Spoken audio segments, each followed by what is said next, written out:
안녕하십니까. 성기영의 경제쇼 아나운서 성기영입니다.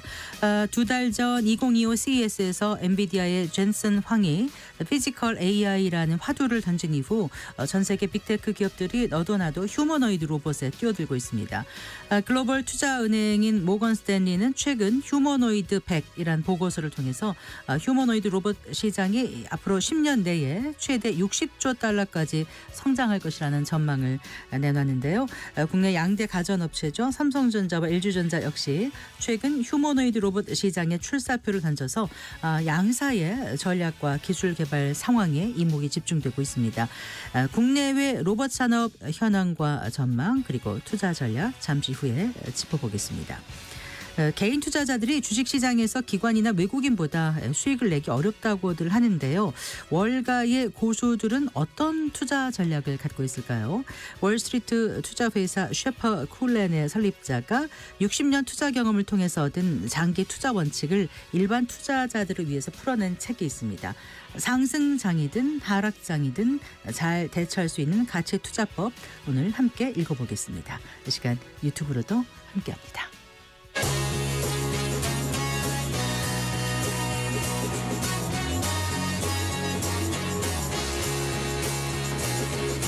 경제 시야를 넓혀드립니다. 투자의 지름길을 안내합니다. 돈 되는 정보를 발견하는 시간.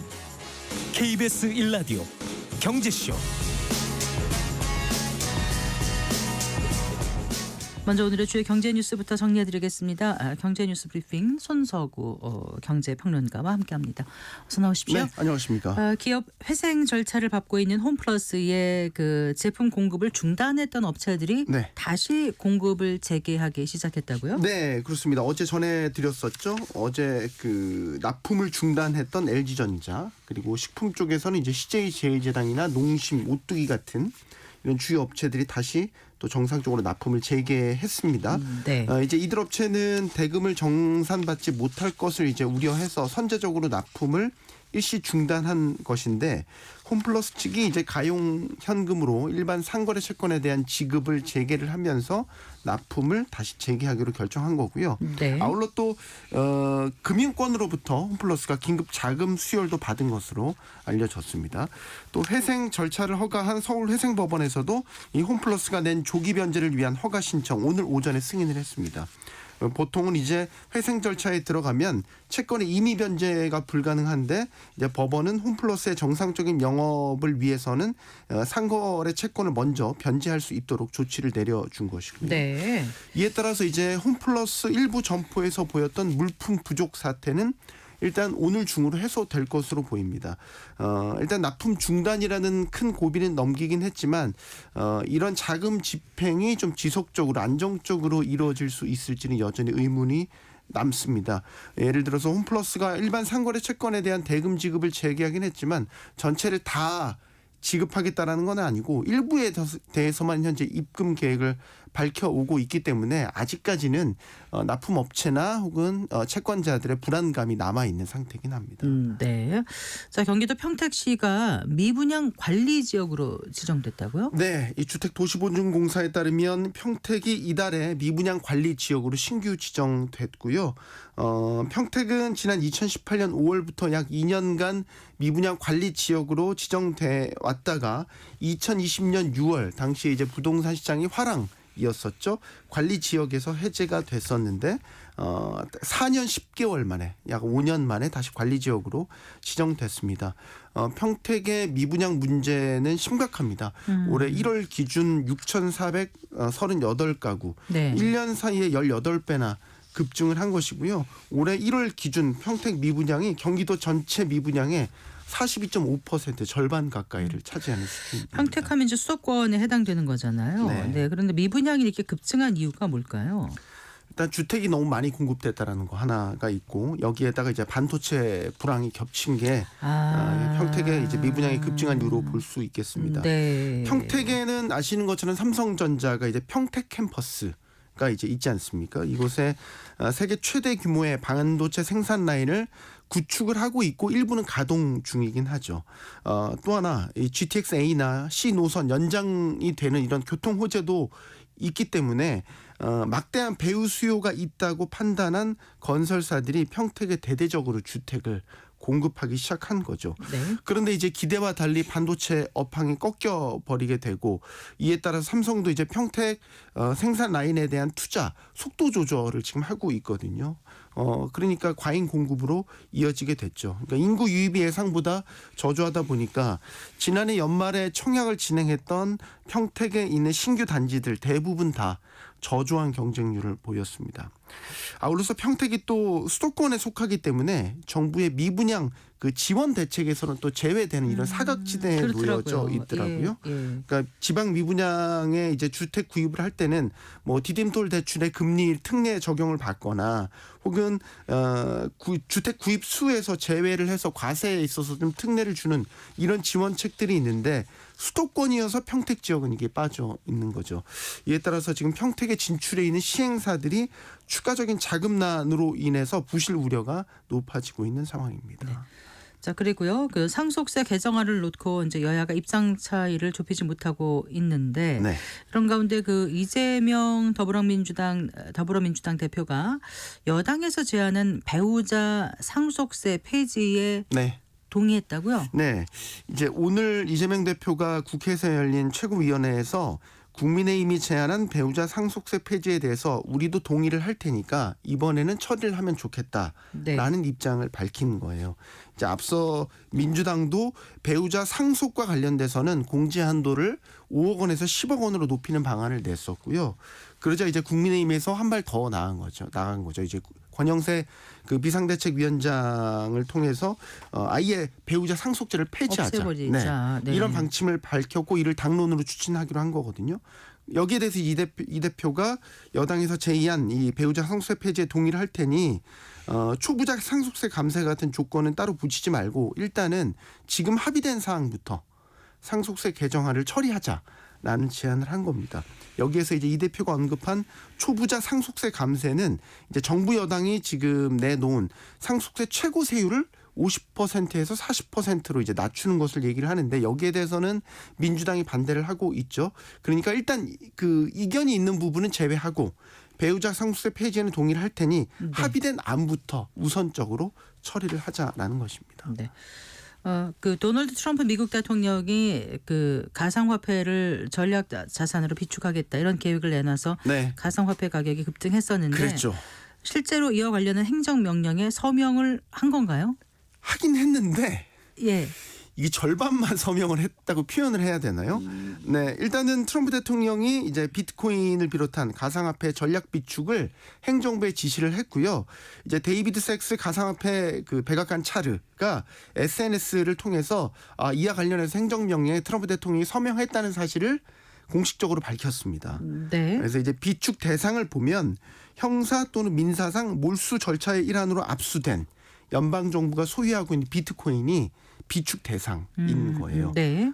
그래서 이제 비축한 비트코인은 이제 판매하지 않다라는 거고 현재 알려진 바로는 연방 정부가 이런 절차를 통해서 몰수한 비트코인 개수가 20만 개로 알려져 있거든요. 네. 그리고 또 행정명령에는 비트코인 외에도 역시 이런 형사 민사 절차를 통해 몰수한 기타 디지털 자산의 비축을 지시하는 내용도 담겼습니다. 이거는 네. 트럼프 대통령이 당시 이제 밝혔던 뭐 이더리움이라든지 비트코인을 제외한 다 이제 나머지 네 가지 알트코인에 대한 거를 이야기를 하는 것 같고요. 다만 가상화폐 비축에 있어서 추가적인 예산을 들이지 않기로 한 거예요. 네. 근데 이제 이게 투자자들이 기대했던 수준에는 미치지 못하다라는 것이죠. 그러니까 추가적인 자산 매입 계획이 없다라는 점에서 일단은 투자자들한테는 실망감을 안겼고 네. 이로 인해서 지금 비트코인을 포함한 가상화폐 가격은 또 크게 하락을 하고 있습니다. 그러니까 네. 하루 급등하면 또 하루 내려가고 지금 이런 식으로 변동성이 커졌는데 네. 지금 비트코인 같은 경우는 이제 88,000달러대까지 떨어진 상태입니다. 또 얼마 있다가 또 자산 매입 계획 밝히면 또 뭐 모르죠. 그건 이제 하도 우리 트럼프 대통령께서 뭐 관세도 그렇고 지금 계속 입장을 왔다 갔다 하고 있어서 정말 모르겠습니다. 그동안 못 산 사람들한테 살 기회를 주는 건가요? 네. 또 섣불리 말하기가 쉽지가 그렇죠. 않습니다. 별 네. 생각이 다 들어서 네. 사람들이 궁금해가지고요. 네. 자, 이런 가운데 이제 당정이 국내외 가상자산 ETF 도입을 검토하겠다 이런 방침을 밝힌 거잖아요. 네. 오늘 그 국회에서 당정이 주최한 가상자산 간담회가 열렸고요. 자, 이 자리에서 가상자산 시장 동향이나 법률 등을 종합적으로 이제 감안해서 가상자산 ETF 상장 지수 펀드가 되겠죠. 도입을 검토하겠다고 밝혔습니다. 그동안 정부가 가상자산 현물 ETF와 관련해서는 가상자산 가격의 변동성이 워낙 크기 때문에 금융시장 전반적으로 이런 위험성이 전이될 수 있다. 이런 입장을 가지고 있어서 부정적이었거든요. 네. 근데 이번에 어떻게 보면 정량적으로 입장을 전환한 것이니까 상당히 좀 주목되는 부분인 거고 네. 미국에서도 사실 현물 ETF가 이제 도입이 되면서 비트코인이라든지 이런 가상화폐들이 제도권 금융 안으로 들어오게 되면서 거래 환경이 아예 달라진 거거든요. 그런 거래 환경을 우리도 기대할 수 있는 이런 ETF가 도입이 된다라면 획기적인 변화 시점이 될 수 있겠죠. 네. 그리고 이제 올해 하반기부터 물론 금융사를 제외하긴 하지만 뭐 상장사라든지 전문 투자법인 같은 법인의 가상자산 매매도 순차적으로 허용됩니다. 그래서 뭐 상장법인은 2,500개, 전문 투자법인은 1,000개 합쳐서 3,500개 법인이 대상이 되는데요.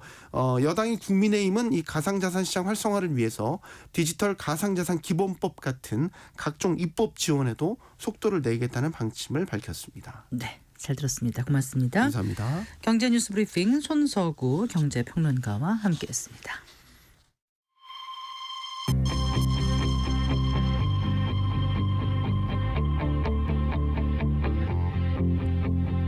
경제 전문가의 원포인트 레슨. 꼭 알아야 할 정보와 이슈를 알기 쉽게 풀어드립니다. 대한민국 경제 고수와 함께 투자의 맥을 짚는 KBS 일라디오 경제쇼. 진행의 성기영 아나운서입니다.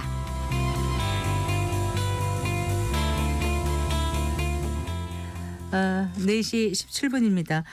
최근 로봇주 랠리가 무섭습니다. 2025 CES에서 엔비디아의 젠슨 황이 피지컬 AI를 강조한 이후에 휴머노이드 로봇에 관심이 뜨거운데요. 여기에 뭐 중국은 로봇 굴기에 나서고 있고 또 우리나라에서도 삼성과 LG가 로봇 시장에 출사표를 던지면서 로봇 관련주가 상승하고 있습니다.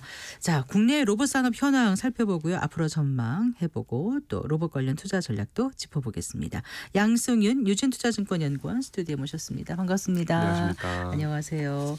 올 초에 열렸던 CES 2025 그 무대 많은 분들이 기억하실 것 같아요. 근데 이제 엔비디아의 젠슨 황이 로봇과 이제 나란히 무대에 선 후에 이제 로봇에 대한 관심이 이제 많이 뜨거워졌거든요.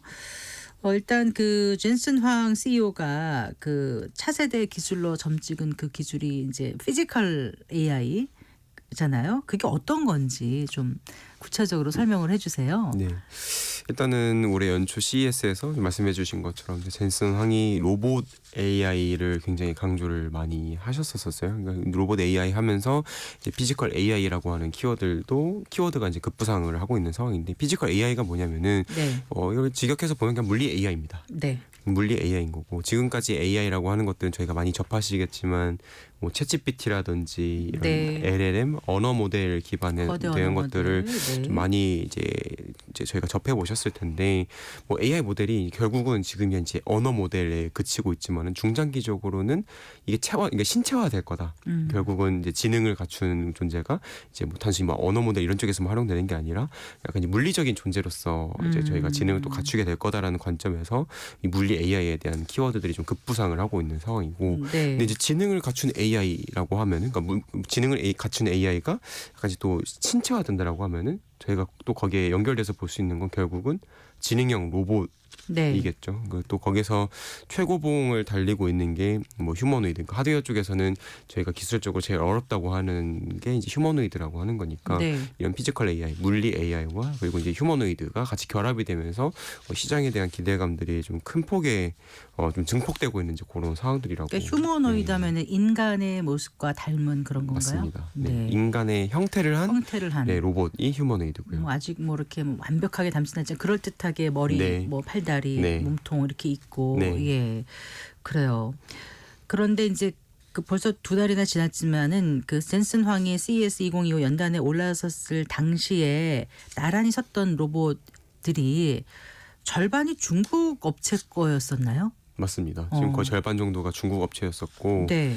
요즘 이제 다양한 휴머노이드 기업들이 뭐 새로 만들어지고 있기는 한데 네. 전체 휴머노이드 저희가 주요 업체라고 보고 있는 게 한 30개 정도 업체가 있는데 네. 거기에서도 저희 한 15개 정도, 한 절반 정도가 이제 중국 기업일 정도로 과거에는 어떻게 보면은 휴머노이드 시장 하면은 뭐 한국의 카이스트 그리고 네. 뭐 휴보 그리고 일본의 뭐 혼다 이런 아시모 이런 것들이 있었기 때문에 뭐 한국, 일본 그리고 이제 보스탄다니면서 미국 이렇게 저희가 잘 알려져 있었었는데 네. 요즘 들어서는 이제 중국이 차지하는 비중 자체가 굉장히 커지고 있다. 네. 예. 생각을 그래요. 합니다.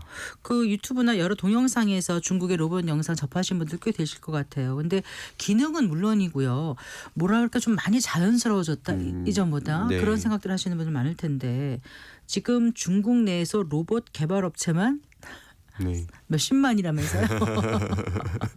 맞습니다. 뭐 네. 지금 정확한 숫자는 저희가 파악하기 어려울 정도로 네. 많이 이제 생겨나고 있는 상황이고 예. 제가 이제 매주 뭐 로봇 관련된 기사들을 뭐 국내외 다 이제 수집을 하고 있기는 한데 매주 한 개의 휴머노이드 기업이 태어난다라고 볼 수 있을 정도로 중국에서는 거의 매일매일 뭔가 새로운 움직임들이 좀 관측이 되고 있는 상황입니다. 결국은 이게 정부 차원에서도 중국 정부 차원에서도 정책적으로 뭐 휴머노이드를 비롯해서 로봇 산업을 육성해야 된다는 좀 강력한 의지들이 나오면서 이제 네. 그게 이제 뭐 기업 단에서도 어느 정도 영향을 미치고 이제 있는 상황인 것 같고요. 기술 관점에서 보게 되면은 어느 정도 수준입니까? 이게 뭐 저희가 항상 이야기를 드리는 게 뭐 이제 로봇 하면은 국가별로 순위를 이제 매겨보자고 하면은 뭐 1등이 뭐 일본, 미국, 뭐 독일 그리고 4등, 5등을 뭐 한국, 중국이 이제 다투고 있다 이제 이런 이야기들을 많이 드리는데 네.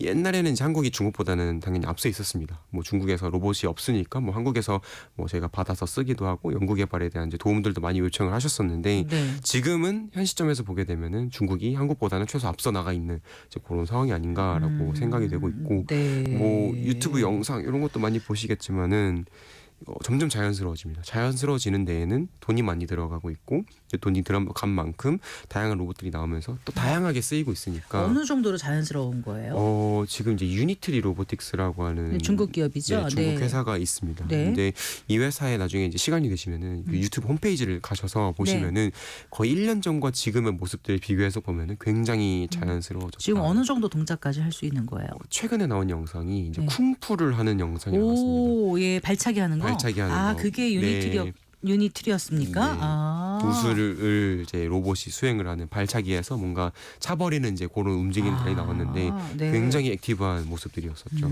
그래요. 심지어 지금 중국에서는 뭐 휴머노이드 로봇 대여가 진행이 되면서 1가구 1로봇 시대가 왔다까지도 얘기하는데 정말 그런가요? 아직은 멀었다고 보고 있고 이제 렌탈 뭐 임대업 자체가 활성화가 되고 있고 휴머노이드가 예전에는 뭐 한 대당 뭐 수천만 원, 뭐 수억 원 정도니까 접하기 어려웠는데 이제 그거를 약간 구독 형태로 해서 네. 체험할 수 있는 이제 그런 단계에 들어온 상황이고 물론 이거를 아마 가져다가 어디다 쓸지는 아마 굉장히 어려워하실 거예요. 이게 어디다 써야 될까? 이거 아직 빨래도 못 개고 아무것도 못 하는데 한번 체험 삼아서 도입하는 케이스들이라고 보시면 될 것 같습니다. 근데 지금 보면 뭐 식료품 같은 거 정리해주고 이런 로봇도 있다고 하던데요. 이제 그런 것들을 수행할 수 있는 네. AI 모델들이 조금씩 개발이 되고 있기는 한데 네, 그건 어느 나라?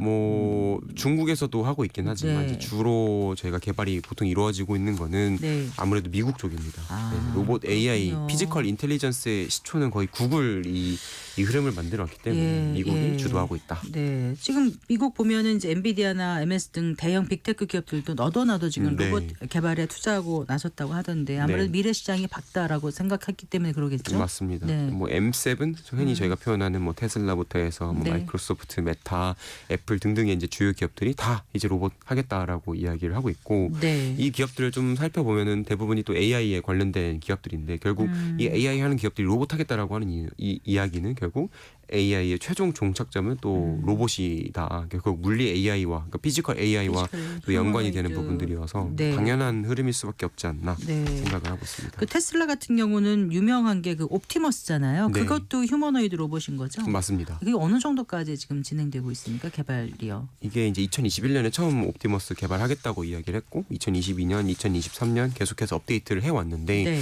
지금은 뭐 크게 달라진 점은 없지만은 조금 이제 과거 작년과 지금 좀 달라진 점은 손이 바뀌었어요. 손? 네, 손이 네. 이제 3세대 손으로 넘어가고 있는 상황인데 예. 인간의 손의 자유도라고 하는 게 관절 수로 좀 보실 수가 있을 것 같은데 네. 한 27개 정도 있다라고 합니다. 네. 이제 굉장히 자유롭다고 보시면 되는데 네. 테슬라의 원래 한 2세대급 손은 자유도가 11개였어요. 아. 근데 이걸 이제 22개까지 늘리겠다라고 하는 거니까 뭔가 이제 조금 더 섬세하고 좀 민첩한 움직임들을 할 수 있는 영역으로 가고 있어서 근데 손이 되게 중요합니다. 왜냐면은 로봇이 뭐 걷고 팔 움직이는 거는 뭐 그것도 대단하지만 네. 결국 작업성을 키우기 위해서는 결국 네. 손이라고 하는 존재가 필요하니까 그렇죠. 그 손을 더 뭔가 고도화시킨다라는 거는 네. 이 로봇 그 자체가 가지는 작업성이 또 높아질 수 있다라는 거니까 네. 이 테슬라는 조금 더 이제 고도화되고 있는 그런 상황들이다. 네. 그렇군요.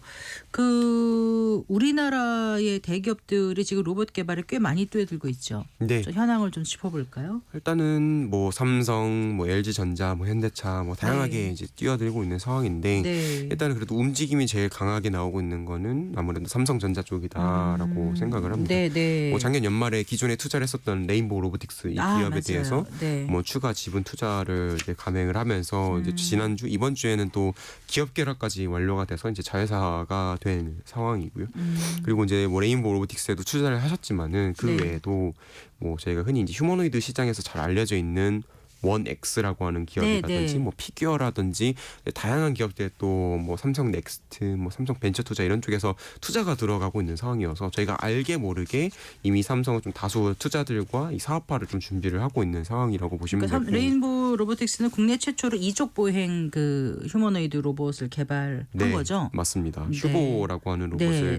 아마 교과서에서도 저희가 많이 접해봤던 그러니까요. 로봇을 예. 만들었던 회사입니다. 네. 그리고요. 삼성 말고. 삼성 말고 LG전자 같은 경우는 이제 저희가 잘 많이 아시는 게 서빙 로봇 쪽이에요. 이제 클로이라고 하는 네. 클로이 서브봇 해서 뭐 서빙 로봇이나 이제 물류 현장에서 활용되는 그런 B2C에서 B2B의 로봇들을 이제 개발을 해 왔었었고 그의 연장선에서 그와 유사한 사업들을 진행을 하고 있는 미국의 베어 로보틱스라고 네. 하는 회사에 또 이 네. 회사도 한 50% 정도 이상 지분을 또 투자를 하면서 네. 자회사화를 하고 있는 상황이어서 뭔가 기존에 있던 사업들의 좀 연장선에서 계속 조금 강화를 해가는 모습들이 나오고 있고 네. 왜- 지금 휴보라든가 클로이 같은 경우는 그러면 휴머노이드 로봇 형태인가요? 아니면 그 휴보는 휴머노이드이고 네. 클로이는 아직까지는 휴머노이드의 형상은 아니고 아. 바퀴 달린 이제 그런 단순한 형태의 로봇이라고. 근데 서빙은 어떻게 뭘 서빙해 준다는 말씀이세요? 이제 뭐 식당 같은 데서 뭔가 이제 음식이 나오면은 네. 그 트레이를 네. 실어서 이제 저희 주방에서 예. 식당까지 A to B의 이제 그런 지점 이동들을 해주는 로봇이라고 이제 보시면 되고 네. 간단하게 이제 이동성을 갖춘 로봇. 그러니까 그것도 상당히 일손을 덜어주는 것 같더라고요. 그렇죠. 네. 뭐 코로나 시기 때는 또 다수 많이 활용이 이제 맞아요. 되어도 예. 했었었고. 그 왜 튀김을 갖다가 뭐 해주는 거 이런 것도 있지 않나요? 그것도 이제 뭐 협동 로봇이나 로봇 팔을 또 활용을 해서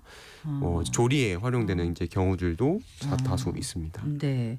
그리고 삼성하고 LG 말고 또 어떤 기업이 아까 뭐 현대자동차 네. 그룹이 있고요. 현대자동차 그룹은 이제 뭐 자체적으로 뭐 웨어러블 로봇이라든지 아니면 이제 뭐 서빙 로봇 같은 이동 로봇들을 개발을 하고 계시기도 하지만은 네.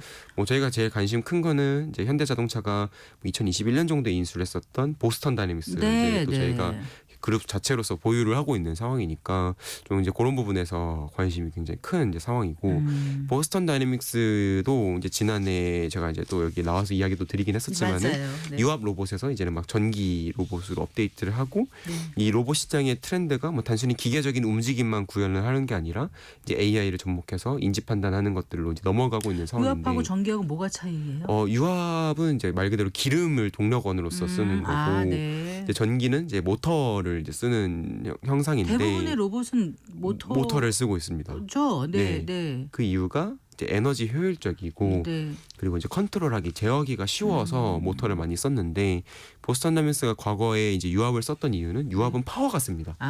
이제 무거운 로봇이 되게 액티브한 다이나믹한 동작을 구현하는 데는 또 유압이 적합했기 때문에 이제 그 유압을 썼던 건데 그렇군요. 이제는 뭐 모터 기술도 많이 올라오면서 유압 수준의 동력을 또 낼 수가 있게 되었고 네. 또 효율적인 부분들 고려하면은 이제 전기 쪽으로 넘어가야 된다라는 관점에서 뭐이 아틀라스, 뭐 이제 뉴 아틀라스, 이제 전기 구동식 아틀라스를 만들고 있는 그럼 상황입니다. 이런 그 우리나라 로봇 기술은 글로벌 로봇 시장에서 얼마나 경쟁력이 있는 건가요?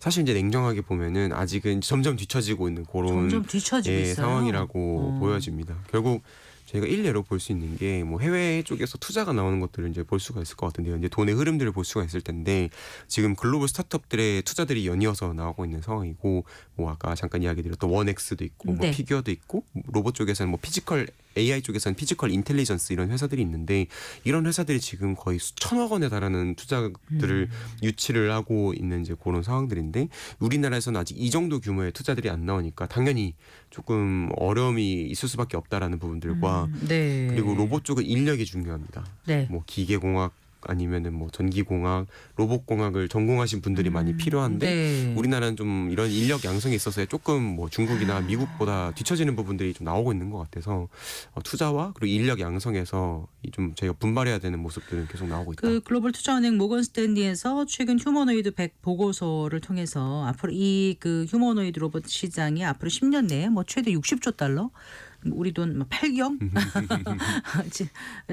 짐작도 안 가는 숫자인데 네. 그 8경이 넘는 정도의 그 시장으로 성장할 것이다 이런 전망을 내놨습니다. 네. 그런데 이렇게 큰 시장인데 우리가 이렇게 점점 뒤처지고 있다니까 마음도 많이 조급하고 맞습니다. 어떻게 이 전략을 가져가야 될까요? 일단은 결국 지금 제가 부족하다라고 말씀드렸던 게 이제 투자와 그리고 인력 양성이니까 일단은 네. 이 부분은 최소 저희가 좀 적극적으로 뭐 국가 차원이든 뭐 기업 차원에서 이제는 더 이상 이 시기를 늦출 수 없다. 그러니까 지금 당장이라도 좀 진행을 해야 된다라고 네. 계속 좀 강조를 이제 드리고 있는 상황이고 네. 그리고 또 아무래도 이제 이 우리나라 로봇 기업들이 뭐 중국이나 뭐 해외 기업들과의 경쟁이 점점 심화가 이제 되고 있는 그런 상황 속에서 네. 또 우리나라 기업들에 대한 이제 보호책들도 필요하지 않나 생각을 해서 지금 말씀하신 이런 로봇들 거기보다 조금 기능이 이제 고도화된 그런 로봇들이 이제 대중화되는 게 생각보다 좀 빨리 올 수 있지 않을까? 뭐 일각에서는 5년 정도를 내다보기도 하는데 어떻게 보세요? 이게 너무 실제 현실보다 기대가 큰 건가요? 앞선 건가요?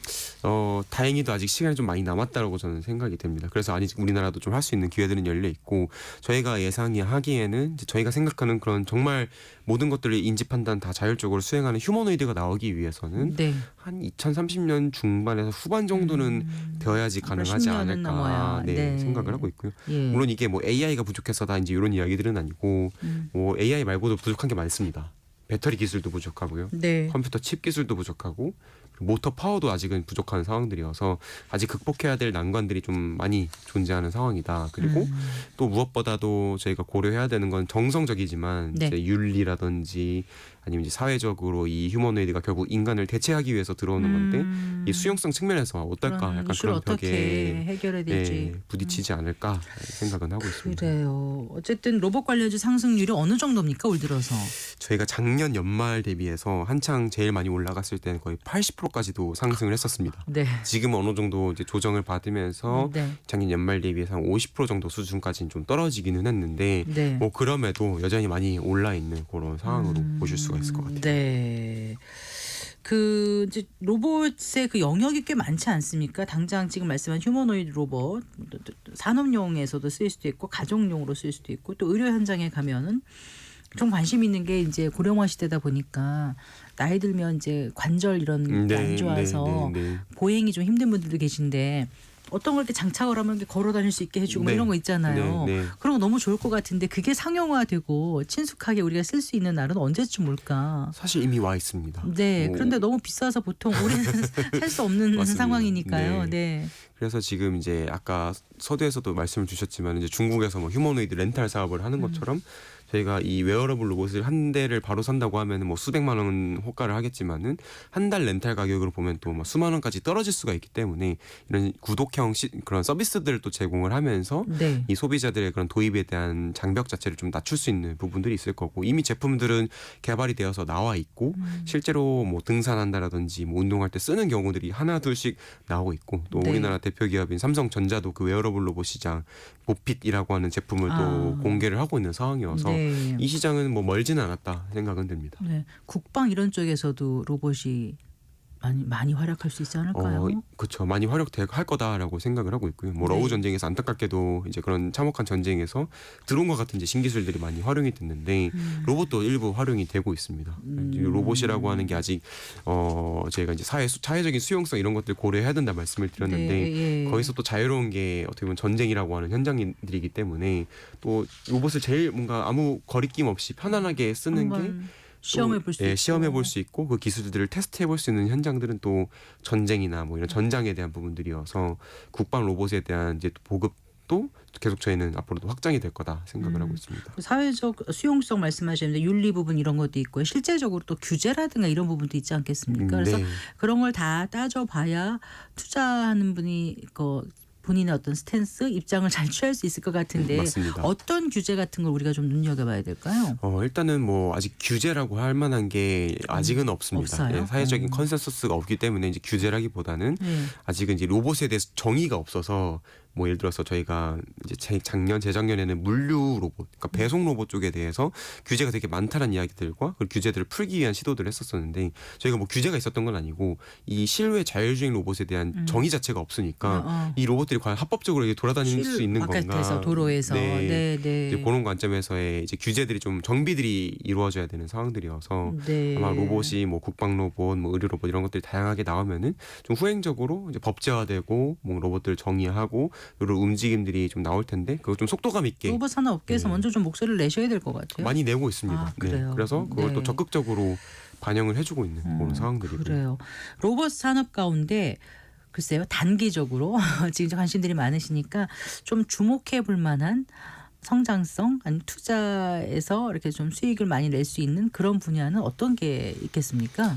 일단은 저희가 이제 시장의 관심은 뭐 휴머노이드나 뭐 로봇 AI 이런 어떻게 완성형 제품들을 많이 꿈꾸시긴 하지만은 아직 좀 멀었다라고 저희는 생각을 하고 있고 그 개발 도중에 있는 게 현재 주소인 거고 그 개발에 있어서 뭔가 수혜를 볼 수 있는 기업들 중심으로 봐야 된다가 첫 번째 포인트고요. 결국 이제 개발에 있어서 수혜를 볼 수 있는 게 뭐가 있냐라고 하면은 엔비디아 같은 기업이 있는 거죠. 네. 엔비디아가 그 로봇 AI 개발할 때 필요한 여러 가지 시뮬레이터라든지 개발 도구들을 제공을 해주니까 로봇 기업들은 다 엔비디아 걸 쓰는 거예요. 뭐 칩도 네. 그렇고 개발 도구도 그렇고 그러니까 지금의 현재 상황에서는 엔비디아가 최대 수혜를 좀 볼 수 있는 그런 기업들이고 뭐 한국으로 따지면은 뭐 로보티즈라든지 이런 기업들이 뭐 개발 플랫폼에 필요한 부품들을 공급을 하니까 약간 이제 부품들도 하나의 또 인프라 관점에서 본다고 하면은 이제 약간 부품이나 약간 이런 쪽을 좀 관심 있게 지켜보시는 거를 연말 대비 한 80%까지 올랐다 좀 조정받았다고 하셨는데 네. 내가 거기 올라타지 못해서 아쉬워하는 분들 지금 들어가려면 네. 어떤 점을 좀 주의하고 뭘 좀 지켜보고 하셔야 될지 끝으로 이게 조언 부탁드려요. 로봇이 이제 변동성이 너무 큽니다. 변동성. 네, 왜냐면은 저희가 전통적으로 보는 밸류에이션, 뭐 PER, 뭐 PSR 이런 지표들로 봤을 때는 그거하고 말이 안 됩니다. 네, 뭐 수백 배 뭐 그렇죠. 이런 숫자들이 나오니까 네.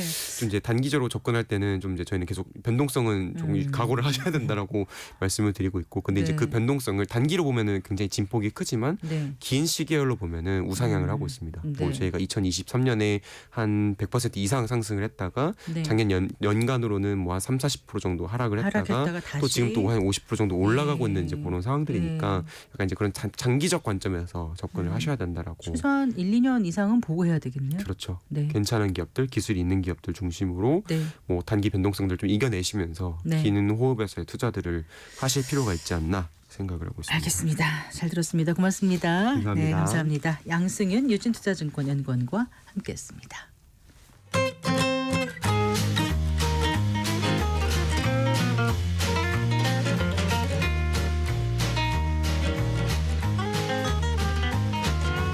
경제 맛집 투자 핫플.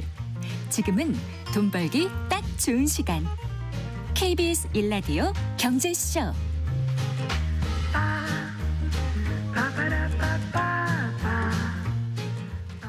4시 39분입니다. 책에서 경제 보는 눈을 키우고 투자의 길을 찾는 경제 읽기 순서입니다. 데이터를 통해서 미국 증권시장의 역사와 투자 전략을 다룬 책 돈의 패턴 오늘 소개해드리겠습니다. 미래에셋 투자와 연금센터 이상건 센터장 스튜디오에 모셨습니다. 반갑습니다. 예, 반갑습니다. 일단 이 돈의 패턴의 저자에 대해서 먼저 좀 소개를 해주신다면. 예, 사람 이름은 짐 쿨렌인데요. 짐 쿨렌. 쿨렌. 그러니까 뭐 은행 계열사의 운용사가 아니라 투자만 하는 독립계 투자회사인 셰퍼 쿨렌 캐피탈 매니지먼트의 창업자고요. 네. 현직에 지금도 있는 인물입니다.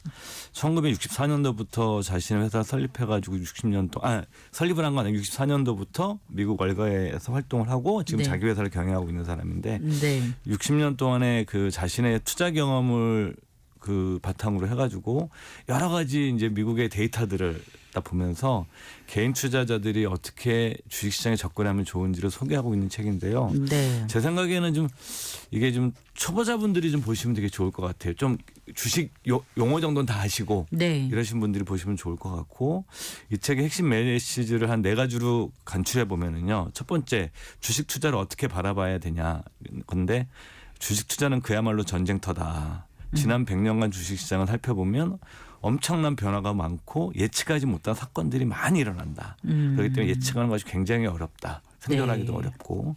두 번째 저는 꼭 강조하고 싶은 게 이 부분인데 5년의 법칙이에요. 5년의 법칙. 예. 네. 주식 투자에 임하는 사람들은 최소한 5년의 투자 시간 지평을 가져야 된다. 네. 최소한 5년 버텨야 된다는 거예요.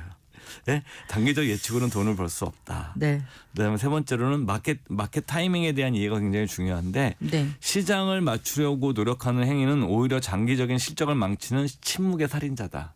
침묵의 살인자 하면 좀 질병 같아요. 예, 이게 저자는 이렇게 표현을 쓰고 있습니다. 네. 그다음 네 번째로는 시장 반응에 대한 투자자들의 반응을 이해해야 된다. 개인 투자자들은 시장 반응이나 뉴스에 시장의 움직임이나 뉴스에 지나치게 민감하는 그 경향이 있기 때문에 개인 투자자들도 시장의 작동 원리를 이해하고 네. 너무 민감하게 반응하지 않는 것이 중요하다. 이렇게 네 네. 가지가 이제 이 책 핵심 메시지입니다. 책 제목이 돈의 패턴이지 않습니까? 예, 예. 그래서 목차를 보니까 패턴 1, 패턴 2, 패턴 예, 3 이렇게 맞습니다. 가는데 예, 예. 패턴 5에 가치 투자 5년의 법칙 적용하기 이렇게 예. 돼 있거든요.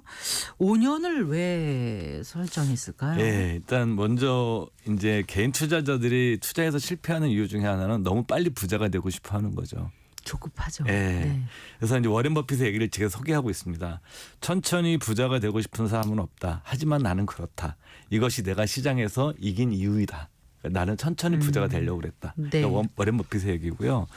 그러니까 이제 투자의 시간 지평이라는 표현을 씁니다. 이게 그러니까 어느 정도의 기간을 설정하고 내가 시작할 때부터 투자를 할 것이냐를 그 시간 지평이라는 표현을 쓰는데 네. 저자가 얘기하는 건 그겁니다. 5년이 왜 중요하냐면 네. 되게 힘든 5년을 보내고 나면 그 다음 5년은 극도의 강세장이 펼쳐지는 경우가 많다. 그러니까 보통 그래요? 5년 동안 침체가 되면 네. 사람들이 이때 다 떨어져 나가잖아요. 힘들어서. 그렇지만 그 이후에 강세장이 펼쳐지는 경우가 딱 많고 네. 과거 50년 동안 마이너스를 기록한 5년은 딱 한 번밖에 없었다. 1900 이 예. 저자가 60년의 투자 경험을 바탕으로 썼는데 그렇죠. 50년간 보니까 과거 50년간 봤더니 1969년부터 74년까지 이때가 이제 스태그플레이션이 진행됐던 초기예요. 예. 요 5년 구간을 빼고는 전부 다 5년 동안 유지했을 경우에 마이너스가 거의 없었다. 라는 거고요. 저자가 주신 또 다른 데이터가 있습니다. 네. 그러니까 아까 말씀드린 것처럼 침체장과 약세장이 한 5년 동안 지속이 되면 그 후에는 강세장이 온다고 얘기를 했었잖아요. 그러니까 1969년에서 73년 이거 굉장히 아까 말씀드린 것처럼 최고 약세장 중에 하나입니다. 이때 연평균 수익률이 마이너스 0.9%였는데 네. 그 이후에는 20%가 넘어가요. 5년간. 그리고 2004년에서 2008년 기억나시죠? 금융위기. 네, 맞습니다. 네, 글로벌 그 금융위기. 이후에 예. 시장은 25.3%씩 계속 오릅니다. 평균적으로. 평균적으로 해마다 올랐다고 아니면 5년에 한 예, 번씩? 5년 평균을 내면 5년 평균을 내면 그렇다는 거죠. 그래서 네. 시장은 이런 식으로 5년 정도의 침체 기기를 거친 후에 그 후에 상승장이 펼쳐지는 경우가 많기 때문에 이 5년의 시기를 잘 봐야 되는 거죠. 더 확실히 길게 얘기하면 한 10년 정도 내가 시장에 머무른다고 생각하시는 것이 사실은 굉장히 좋은 전략인 거예요. 그러니까 뭐 괜찮다더라. 이 남들이 벌었다더라 해서 잠깐 들어가서 급하게 돈 빌려가지고 예. 좀 많이 해보지 이렇게 해서 있다가는 안 되고 예. 난 최소 5년 아니 맞습니다. 10년 정도는 버틸 생각으로 맞습니다. 들어가야 된다. 이런 얘기인 것 예, 맞습니다. 같아요. 예, 저자는 사실 1, 2년도 1년은 짧고 네. 10년, 20년은 돼야 된다고 얘기를 하고 네. 실제로 여러분들 뭐 S&P 500 그래프 같은 거 보시면 10년 동안 가만히 있던 사람들 돈 제일 많이 봅니다. 왔다 갔다 하는 사람들보다 실제로는. 그렇지 않습니까? 아, 그래서 이제 이 왜 그럼 저자가 얘기하는 거죠. 그럼 왜 증시는 이렇게 부침은 있지만 장기적으로 오르느냐. 그 얘기를 하는데 핵심이 그겁니다. 경제가 성장하면 기업의 수익이 늘어난다. 네. 근데 기업의 수익과 주가는 일치하지 않아요. 수익 그쵸. 반드시 일치하진 않죠. 일치할 수가 네, 없죠. 예. 네. 기업이 수익을 내도 주가는 떨어질 수 있고 네. 기업이 수익이 나빠도 주가는 오를 수가 있는 거예요. 네. 근데 이거를 시계열을 넓게 펼쳐서 보게 되면 그리고 주식시장의 기업들의 수익은 장기적으로 증가한다. 네. 마찬가지로 배당금도 꾸준히 증가합니다. S&P 500 기준으로 보게 되면 미국에서 그 10년간의 장기 악세장이 1970년대 스태그플레이션이거든요. 네. 그러니까 이제 물가도 오르고 경기가 침체가 되는 현상이 있었는데 재미난 거는 이 10년 기간 동안에 S&P 500의 배당금은 매년 들었어요. 아, 그랬어요? 예. 우리가 생각하기에는 뭐 극도의 약세장이었으니까 네. S&P 500에 있는 500대 기업들의 배당금은 줄었을 것 같은데 계속 주가 배당금 매년 늘었어요. 그러니까 1971년도에 S&P 500 지수의 배당금, 즉 최악의 시기가 시작될 때죠. 3.15달러였는데 76년에는 4.67달러로 올랐어요. 오히려. 그러니까 우리가 보게 되면 짧게 보면은 기업의 수익과 배당 그리고 주가는 불일치하지만 길게 놓고 보게 되면 기업의 수익도 늘고 배당금도 늘기 때문에 주가는 장기적으로 오르게 되어 있다라고 이제 네. 저자는 강조하고 있는 거죠. 네. 자, 아까 뭐라 그러셨죠? 마켓 타이밍? 예. 그 얘기 잠깐 하셨던 것 같은데요. 예, 네. 마켓 타이밍을 맞추려고 하는 투자 전략은 투자 실적을 망치는 침묵의 살인자다라는 표현을 쓰고 있는데 네. 마켓 타이밍 전략은 크게 두 가지예요. 내가 뭐냐면 기존에 있던 주식을 팔고 현금으로 바꾸는 거예요. 더 좋은 기회를 찾으려고. 네. 두 번째는 내가 들어가는 시점을 잘 찾으려고 하는 게 마켓 타이밍. 그러니까 현금화를 시키거나 아니면은 내가 더 좋은 시점을 찾으려고 하는 게 기본적으로 마켓 타이밍 전략이에요. 네. 그렇지 않습니까? 근데 이제 여기서 인용한 데이터가 여러 개가 있는데 제가 이제 이 방송에서 여러 번 소개해서 말씀드렸던 존 태플턴경. 네. 뭐 현대 뭐 투자가 중에서 가장 존경받는 투자가였고 또 전설적인 투자가였는데 이 사람이 펀드를 운용해요. 펀드를 운영했었죠. 92년도에 존 템플턴 경이 이런 연설을 했습니다. 오늘날 투자자들이 저지르는 가장 큰 실수는 현금을 보유함으로써 안전하게 투자하고 있다고 믿는 것이다. 1969년부터 91년까지 23년 동안 자신의 이름을 딴 템플턴 펀드에서 진행한 연구를 의하면 운이 좋아서 매년 저점에 펀드에 투자한 사람 그리고 네. 운이 나빠가지고 고점에 들어간 사람 이 둘을 23년간 나중에 그 분석을 해보면 네. 수익률 차이가 1%밖에 안 된답니다.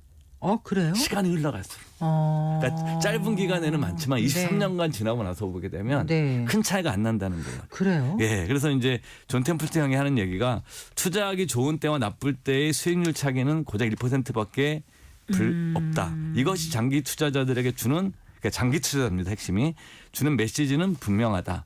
투자하기 가장 좋은 때는 돈이 있을 때이다. 마켓 타이밍은 당장 잊어라. 이렇게 강조하고 있죠. 그러니까 어떻게 보면 좋은 타이밍을 맞추고자 하고 막 그렇게 노력하는 게 어떻게 보면 그게 더 문제일 수도 있겠네요. 맞습니다. 왔다 갔다 하거든요. 네. 그냥 오히려 가만히 있고 사서 모아나가는 전략이 사실 S&P 500만 하더라도 그냥 사서 모아나가신 분들이 나중에 보게 되면 돈 제일 많이 벌어요. 네. 예. 그래도 예. 타이밍을 잘 맞춰가지고 돈을 버는 사람들도 있지 않습니까? 있죠. 소수가 있죠. 그냥 생각했을 때 이 좋은 타이밍. 흔히 말하면 아주 쌀 때, 예. 폭락했을 때, 이럴 때 들어간다든가. 그렇죠. 그럼 돈을 벌 수 있지 않을까요? 그러니까 이제 저도 그거 강조하고 싶은 건데 그런 트레이딩 능력이 되시는 분들은 그렇게 하셔도 돼요. 근데 아마 대다수의 분들은 예. 그러기가 어려울 거예요. 내가 몇 번 트레이딩을 해봤는데 실적이 안 좋다 그러면 그런 분들은 트레이딩에 자질이 없다고 해석하시는 게 맞아요. 네. 이 책에서 또 인용하고 있는 펀드 사례가 하나 있는데 또 전설적인 펀드 매니저죠. 피터 린치. 주식 투자하시는 분들은 반드시 통과 의례처럼 읽는 책이 피터 린치의 책들이죠. 우리나라에서도 뭐 오랜 기간 동안 스테디셀러인 책이고 이 사람이 1980년부터 90년대까지 마젤란 펀드란 걸 운영했어요. 맞아요. 예, 이 네. 펀드는 미국 최대의 펀드였고요. 네. 이 대단한 거는 운영 기간 동안 전체적으로 운영 기간 동안 단 한 해도 손실이 없었어요. 그러니까 마이너스가 없었어요. 예. 근데 그 시가 87년도 대폭락 때도 있었어요. 미국 증권시장 역사상 하루 만에 가장 많이 빠진 해입니다. 그러니까 20%가 넘게 빠졌어요. 네. 이 해에도 플러스를 냈어요. 그리고 그 피터 린치가 그 80년대에서 90년대 초까지 주식을 운영했던 시기는 최고의 투자 시점이었어요. 미국 주식이 70년대 스태그플레이션 거치고 나서부터 반등한 게 82년도부터 지금까지 계속 오르고 있는 거거든요. 지수상으로 보게 되면. 그러니까 피터 린치의 펀드에 가입한 사람들은 마켓 타이밍도 최고였고. 그러면 이 마젤란 펀드에 가입한 투자자들 상당수가 이익을 많이 받겠네요. 그렇죠. 그거에 대한 나중에 조사를 합니다. 근데 가입한 고객이 절반 가까이가 돈을 못 벌었어요. 이게 잘 이해가 안 되는 거예요. 네, 네. 당대 최고의 펀드만 이제 투자했죠. 피터 린치는 단 한 해도 마이너스를 내지 않았죠. 네. 피터 린치가 활동했던 시기는 미국의 20년 넘게 강세장이 펼쳐지는 시기였었어요. 네. 그러면 이것은 너무나 완벽한 전략이 시기였는데 투자였는데 왜 손실을 입은 사람들이 이렇게 많을까? 어떤 거냐면 왜요? 뉴스에 너무 민감하게 반응했던 거예요. 그러니까 나쁜 뉴스가 들리면 펀드를 환매하고. 그러니까 결론적으로 15년 내 연평균 그렇게 많이 상승을 했지만 그 사이사이에는 왔다 갔다 하신 분들. 매일 오르락 내리락 예. 좀 좋은 뉴스 나쁜 뉴스가 나오는데 예. 거기에 이제 휘둘리면서 그쵸. 결국은 결정을 빨리 해버린 그런 분들은 오히려 손실이 난 거죠. 이게 네. 굉장히 이 사례가 굉장히 유명한 사례이고 네. 뭐 이 책뿐만 아니라 뭐 다른 책에서도 이 사례들이 여러 번 인용되고 있는 사례인데 저도 굉장히 좋아하는 사례예요. 여러분들께서 뭐냐면은 투자해서 가만히 있는 게 제일 어려워요. 아유 예. 무슨 뭐 가만히 있는 게 제일 어렵기 때문에. 그리고 모두가 주식에 관심이 있고 주가가 높아지면은 사고 싶고 네, 이게 맞습니다. 군중심리 같이 그리고 또 아무도 관심이 없고 주가가 낮을 땐 팔고 싶고 예. 금도 그렇지 않습니까? 예, 맞아요. 금값이 막 오르면 막 사고 싶다가 떨어지면 또 쳐다도 안 보고 또 최근에 막 예, 괴리율이 지금 올라서 김치 떨어지니까 프리미엄 붙었다가 떨어지니까 또 또 불안해하시고. 시들해지고 또 예. 불안해하고 뭐 이러지 않습니까? 예. 그러니까 이렇게 장기적으로 기다린다는 거는 굉장히 어려운 일이거든요. 맞습니다. 그래서 제가 이제 늘 추천드리는 방법은 개인들이 결국은? 적립식으로 하시는 게 제일 좋아요. 예, 뭐 지수든 그래요. 펀드든 아니면 여러분들이 생각하는 뭐 좋은 유망 종목이 있으시면 네. 요즘은 개별 종목도 적립식으로 할 수 있거든요. 맞아요. 예, 자동 매수 기능이 있기 때문에 네. 그런 걸 하셔서 그냥 꾸준히 내가 사고 파는 게 아니라 뭐 좋은 펀드 그다음에 미국 같은 인덱스 이런 거를 사서 모아나간다는 심정으로 네. 길게 시간 지평을 예. 5년 10년 보시는 것이 가장 네. 좋은 전략이에요. 자, 하락장에도 살아날 길이 있다. 돈의 패턴을 잘 읽으면 이런 예. 얘기를 해주는 거잖아요. 네, 끝으로 어떤 얘기를 이 저자가 꼭 그러니까 하고 이- 싶었는지 소개해 저는 주세요. 이제 이 사람의 투자 철학은 가치 투자입니다. 그러니까 주가 수익률 퍼라고 그러죠. 네. 그다음에 주가 순자산 비율 PBR, 그다음 배당 수익은 3% 이상. 그러니까 PER과 PBR이 낮고 네. 배당 수익률이 3%가 넘는 이런 종목들을 5년 이상 보유하면 네. 기본적으로 그 손실을 볼 확률은 굉장히 낮다라는 게 저자의 메시지이기 때문에 예. 제가 이제 이 책이 초보자분들이 봤으면 하는 게 뭐냐면 좀 쉬운 방법이거든요. 이 방법이. 왜냐하면 어찌 보면은 기술을 이해하는 건 되게 어려워요. 네. 그래서 이런 방법도 있다라는 거. 물론 이런 방법이 아니라 다른 방법도 좋은 방법이 있습니다. 이건 저자의 방법론이니까 이 방법도 쓰시면 나쁜 결과가 나오지 않는다라는 네. 거고. 네. 두 번째 5년 이상 장기 투자해만 시장의 변동성을 내가 견뎌낼 수 있다라는 거예요. 그러니까 단기적 그래프를 보게 되면 굉장히 변화가 많지만 5년 이상을 펼쳐놓으면 그래프 모양이 둔화가 되거든요. 네. 그래서 이렇게 5년의 법칙. 그다음에 세 번째로는 투자자분들이 마켓 타이밍에 대한 유혹을 조금 벗어나시려고 노력하시는 게 끝으로 이 저자가 강조하고 있는 내용입니다. 네. 예. 한 1분 정도 시간이 더 남았거든요. 예. 네. 이게 마켓 타임이라는 거 예. 이게 참 유혹을 덜쳐내기가 그럼요, 어려운 게요. 예. 조금이라도 내가 투자했을 때보다 한 10%, 15%, 20% 떨어지면 이제 안 팔면 큰일 날 것 같은데 예. 그걸 어떻게 견뎌요? 그래서 저는 네. 개인 투자자분들한테 많이 권하는 게 뭐 직접 투자하시는 능력이 되시는 분들은 상관이 없고 그렇게 능력이 안 되시는 분들은 요즘 ETF라든가 뭐 이런 것도 많이 나와 있기 때문에 그냥 저는 쓰는 표현이 뭐냐면 여러분들이 그 사고 파는 사람이 아니라 미술품 수집상처럼 아, 그냥 네. 미술품 수집 그 사시는 분들 팔긴 나중에 팔지만 네. 살 시점에는 오래 보유할 생각으로 그걸 모아나가거든요. 네. 그래서 여러분들은 주식을 대상으로 수집가처럼 바라보시는 태도가 네. 좀 많이 필요한 것 같아요. 네, 특히 여유 요즘 있는 같은 시기에. 돈으로. 예, 맞습니다. 알겠습니다. 잘 들었습니다. 고맙습니다. 예, 감사합니다. 미래에셋 투자와 연금센터의 이상관 센터장과 함께했습니다. 마칠 시간입니다. 성기영의 경제쇼 오늘 순서 여기까지입니다. 주말 잘 보내시고요. 월요일 오후 4시 5분에 여러분 다시 찾아뵙겠습니다. 아나운서 성기영이었습니다. 고맙습니다.